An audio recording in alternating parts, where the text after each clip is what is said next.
All right, Shalom.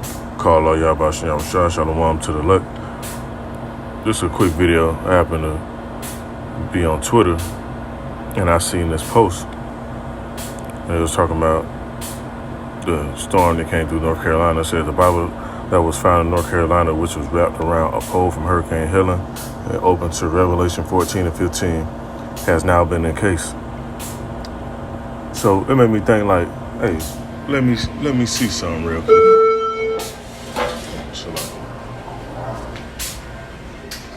It made me think real quick. All right, let me go to this precept right here. Let me see what this scripture is speaking on exactly. So it says the Lamb and the 144,000 on Mount Zion. And I'm gonna read both of these and not just in this video off. It says, and I looked, and lo, a lamb stood on Mount Zion, and with him 144,000, having his father's name written in their foreheads. His father's name is Yahweh.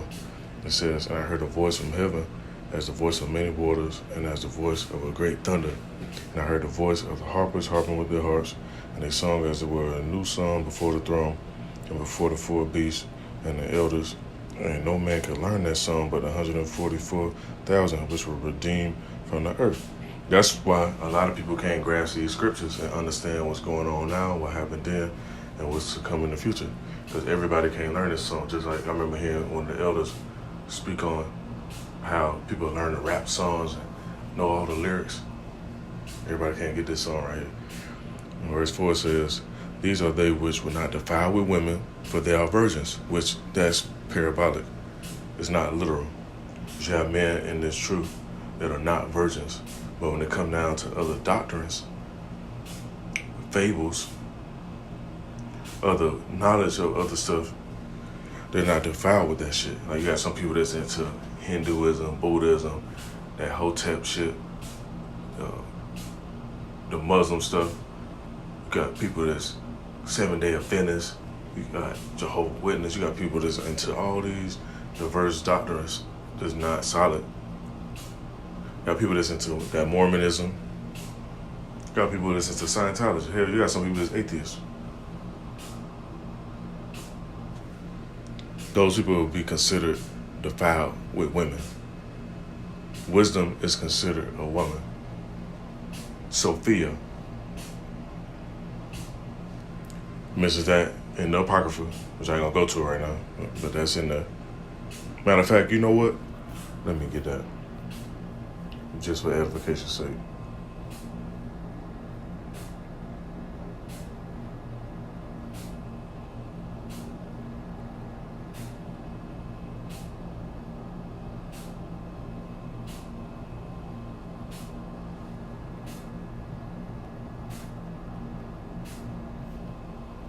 Give me 1 minute, let me make sure I go to the exact book.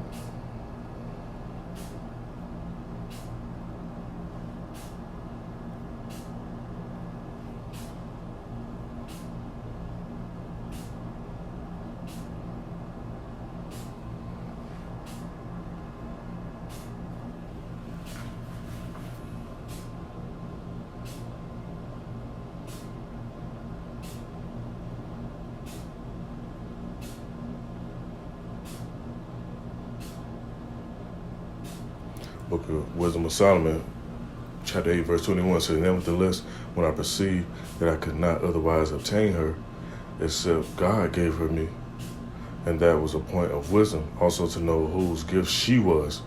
Wisdom is considered a woman. Just like these other doctrines people get into. It says, I prayed unto the Lord and besought him with my whole heart. I said, which I'm going to read on some more. Let me go into this.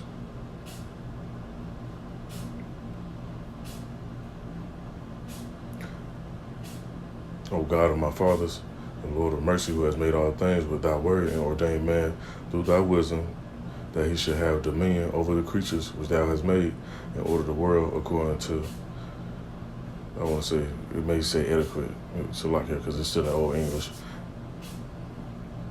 And righteousness, and execute judgment with an upright heart. Give me wisdom that sitteth by thy throne, and reject me not from among thy children.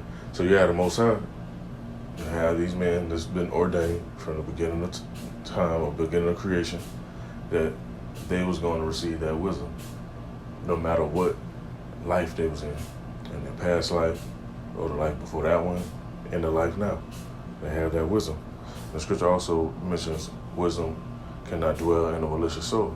So you have a lot of malicious people, they'll have wisdom of certain stuff and they use it for money's sake, which is nothing wrong for using your wisdom to use your other gifts. Say you're a creator or a builder or whatever, and you're using that to gain money, or using wisdom to fool people and deceive people. That's wicked, that's malicious. A malicious soul can't gain wisdom. They only gain wickedness.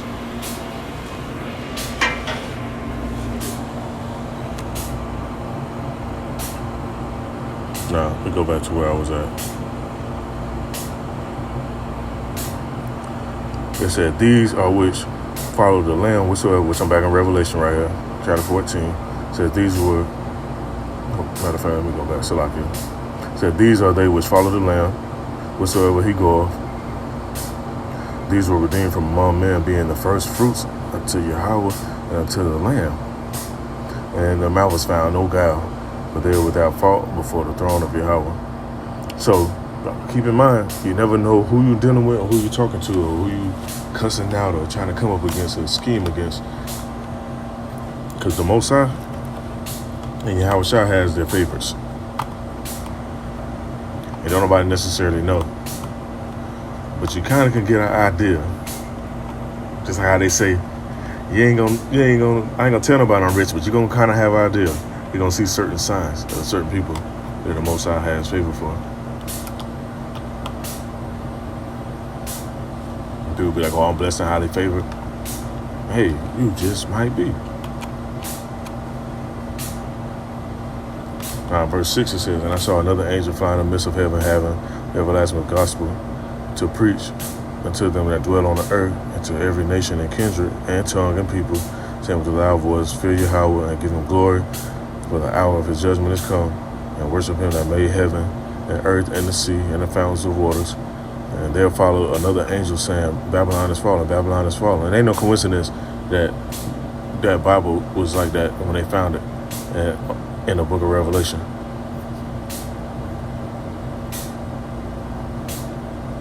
Babylon is fallen, Babylon is fallen, that great city, because she made all nations drink of her wine, of the wine. And this place ain't give everybody no cup and say, here y'all go, y'all just get drunk with me. No, wine is another form of doctrine or wisdom. It says, drink of the wine of the wrath of her fornication. It says, and the third angel followed them, saying with a loud voice, if any man worship the beast in his image and receive his charagma in his forehead and in his right hand, what you got, hey, I've been seeing them hanging out. If you look at the UFC fight, they was hanging out. So the elite could have put your boy Don in there just so he can help usher in this charagma. You already got Elon Musk with the program called Neuralink. They can go hand in hand with it, man. It says, the saints shall drink of the wine, the wrath of Yahweh, which is poured out without mixing to the cup of his indignation. He shall be tormented with fire and brimstone in the presence of the holy angels and in the presence of the Lamb. You're going to have a lot of people take that chip, man. That C-hip. You know, a lot of people take it. And they're going to buck out last minute because they're going to realize, like, damn, I shouldn't have took that shit. Now it says, and the smoke of the torment of sin forever and ever. And they have no rest day nor night who worship the beast and his image, and whosoever receiveth the charagma of his name. Here is the patience of the saints. Here are they to keep the commandments of Yahweh and the faith of Yahweh Shah. And I heard a voice from heaven saying unto me, write, blessed are the dead which died in the Lord from henceforth. Yes, saith the Spirit, that they may rest from their labors, and their works do follow them. So these works ain't in vain. Like, none of the works you do for Yahweh Ba'ashem Yahweh Shah are in vain. You will be rewarded accordingly. And I was just meditating on that before I did this lesson. I was just thinking about how sometimes people try to distract you with Babylon juice. All the stuff that's going on in Babylon. And not even considering and remembering about these precepts.